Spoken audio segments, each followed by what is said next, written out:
안녕하십니까, 신구입니다. 산업인력 해외 진출사 편을 보내드리면서 저는 내내 이런 생각을 했습니다. 과연 대한민국 발전의 원동력은 누구였는가?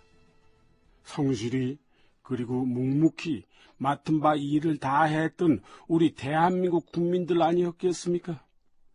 서독의 탄광에서, 병원에서, 월남의 밀림에서, 그리고 중동 아프리카 사막 지역에서 그렇게 한국인들은 대한민국이라는 이름 아래 최선을 다해서 살아왔고 그 삶이 모여서 우리의 오늘이 되었던 것입니다.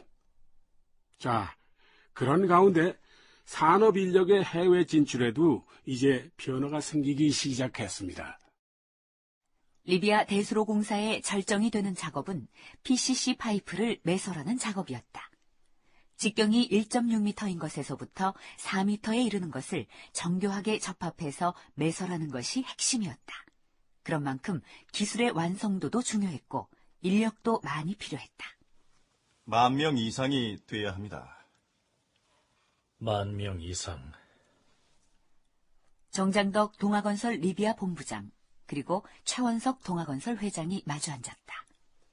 10,000명을 다 국내 인력으로 충당할 경우 임금을 감당할 수가 없습니다. 결국 제3국의 인력을 데려다 쓰는 것 말고는 방법이 없습니다. 제3국이라면? 베트남, 필리핀, 방글라데시 이런 곳입니다. 그렇다면 그런 인력들이 많이 필요한 분야는 어디입니까? 현장에 투입돼가지고 이런 콘크리트 일을 한다든가 아니면 목수 일을 한다든가 이런 현장의 일들, 이런 기능 인력들의 수요를 이제 그때부터 주로 한국 사람을 외국 사람으로 이제 교체를 해가지고 이제 교체한 인원들이 대부분 타일랜드, 그다음에 이제 필리핀, 베트남, 방글라데시 이런 사람들로 해가지고 한 94년 이때 정도 와가지고는 거꾸로 됐어요. 외국 사람이 90%, 한국 사람이 10%. 이제 그렇게 된 거예요. 그게 주 원인은 우리나라 사람들의 인건비 상승 때문에 그랬어요.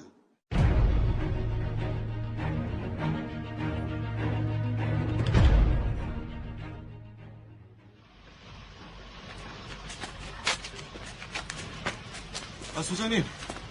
예. 이번에 베트남에서 충원되어 온 사람입니다. PCC 파이프 매설용 크레인 기사입니다. 안녕하세요. 앞으로 잘 부탁드리겠습니다. 예, 반갑습니다. 한국말을 곧잘 하시네요. 예, 6개월간 현장 교육받고 발령받았어요. 그동안 한국말 많이 배웠습니다. 잘하셨습니다. 여기 리비아 와서 한국 음식 많이 먹었습니다. 한국 음식 좋아하게 됐어요. 예. 제 밑으로 동생이 5입니다. 제가 여기서 일해 그럼 모두 대학 공부 시킬 생각입니다. 그럴 각오로 왔습니다. 소장님, 어쩐지 짠한데요.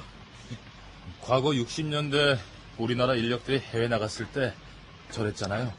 그러니까 말입니다. 근데 소장님. 예.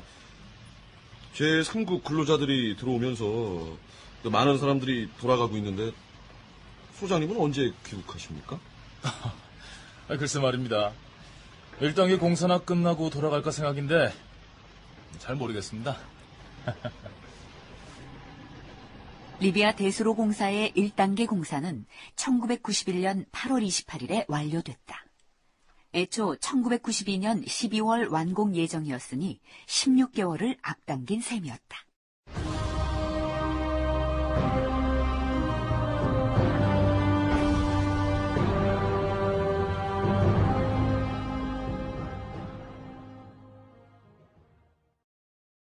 (1990년대에) 이르면서 인력 교체는 빠르게 진행이 되었습니다. 90년대 중반에 이르러서는요, 모래바람이 부는 사막에서 얼굴을 스카프로 가린 채 한국인 현장 감독의 지시에 따라 일하는 사람들이요. 이 사람들은 대부분 태국, 필리핀, 그리고 조선족도 있었다고 하더군요. 현장 근로자들 90% 이상이 이제 이들로 채워진 겁니다. 세월이 그렇게 바뀐 거죠. 그리고 2단계 공사가 막바지에 이른 2000년 가을, 리비아 대수로 공사를 맡아 진행하던 동아건설의 파산 소식이 전해지기 시작합니다.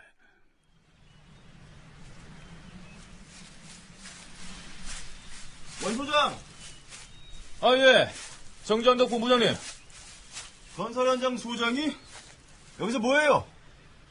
본사 문제로 공사가 올스톱이잖아요. 그냥 오랜만에 산책이라도 하려고요. 이게 아닌 게 아니라 상전벽해라고 하더니 사막에 이렇게 갈대밭이 생길 거라고 누가 상상이나 했겠습니까?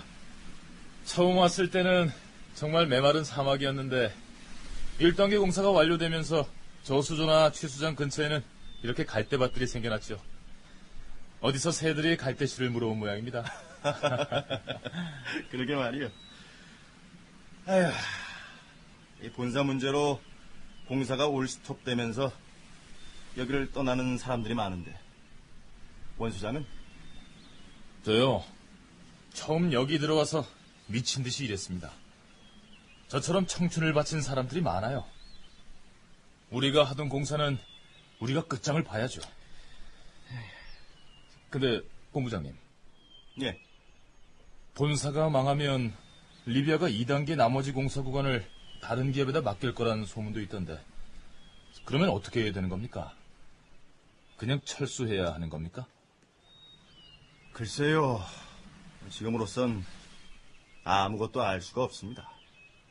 저는 어떻게 하든 현장을 지키고 싶습니다.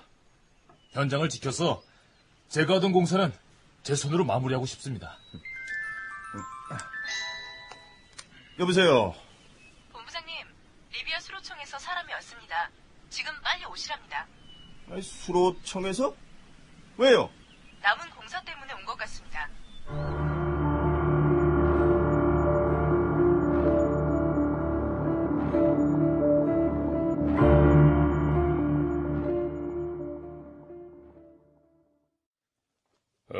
지금 공사 현장에 남아있는 한국인 기술자는 얼마나 됩니까?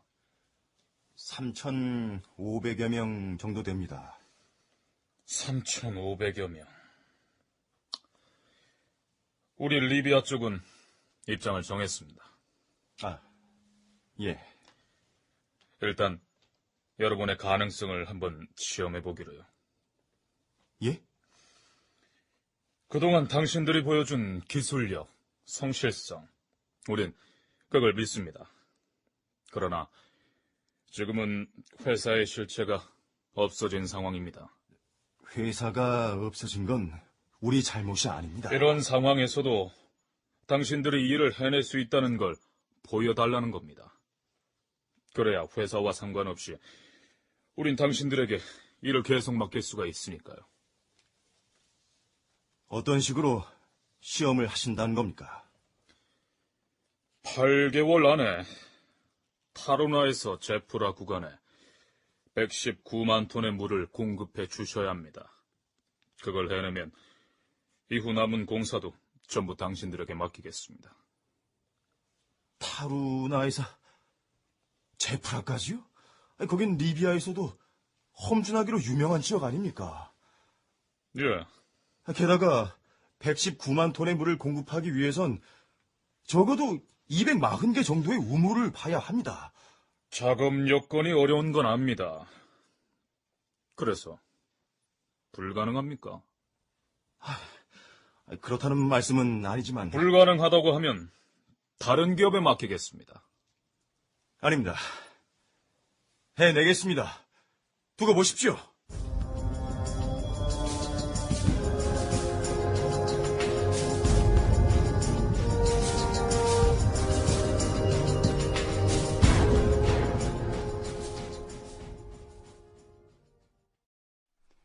파산 선고를 받은 회사가 단 8개월 안에 험준한 산악 지역의 수로를 완성한다는 것은 실질적으로 불가능한 일이었다. 방송작가 박길숙이 쓰고 한양대학교 윤성범 교수가 감수한 대한민국 건설 가운데 일부분이다. 2차 공사 구간인 리비아 북부 타루나는 리비아 안에서도 급경사가 많기로 손꼽히는 산악지대였다. 리비아 현지인들도 진입을 꺼리는 최악의 지형이라 길조차 없었다.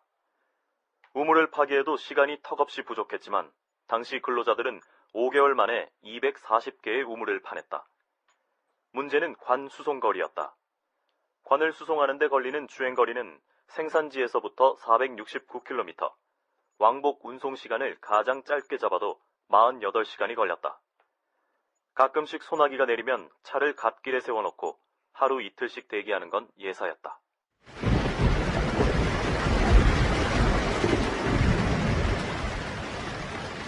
아유, 소장님. 예, 저기 와디에 물 흘러가는 것 좀 보십시오.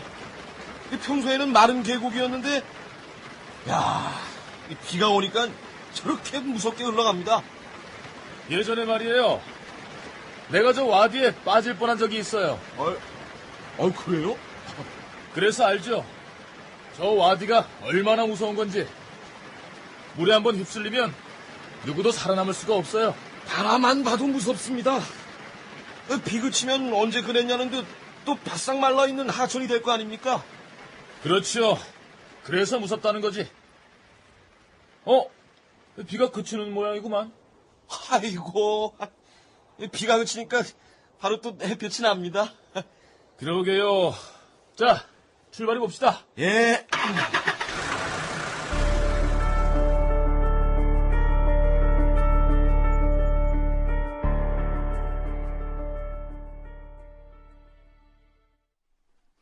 (240개의) 우물은 5개월에 걸쳐 파냈지만 문제는 PCC 파이프를 매설할 절대 시간이 부족하다는 것이었다. 8개월 안에 공사를 완공한다는 것은 불가능한 듯 보였다. 현장에서는 며칠 동안 이 문제를 놓고 논의가 이어졌다.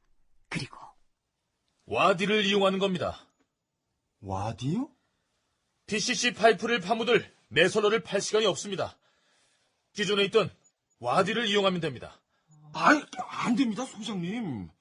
목숨을 걸어야 하는 일입니다. 비라도 오면 어떻게 하시려고요? 사막에서 공사하는 동안 우리가 목숨 안 걸었던 적이 있습니까? 안반에서 떨어져 나온 암석에 맞아야 했고 모래가 반 이상 섞인 밥을 먹고 배앓이를 또 얼마나 했습니까? 흡혈 파리에 물려 몇 날 며칠 잠도 못 잤습니다. 목숨 안 걸고 한 일이 하나도 없어요. 지금으로서는 시간 안에 완성하는 방법은 와디를 이용하는 것밖에 없습니다. 그렇게 합시다.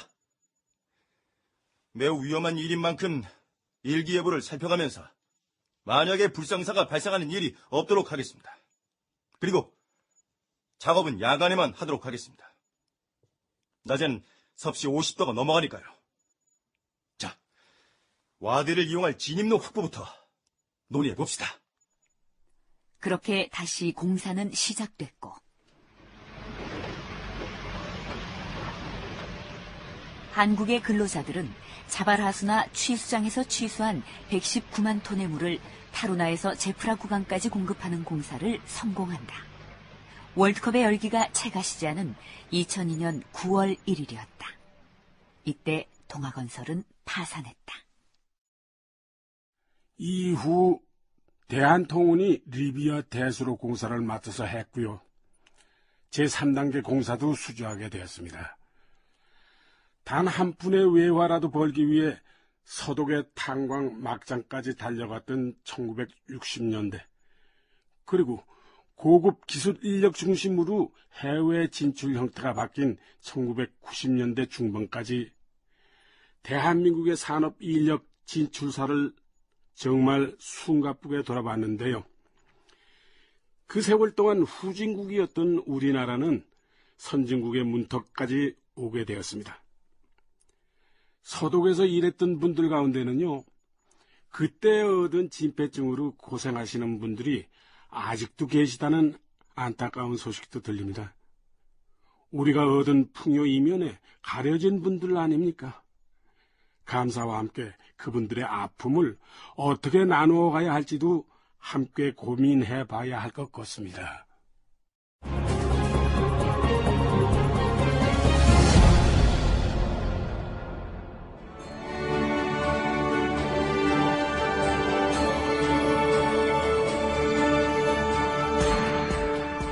대한민국 경제실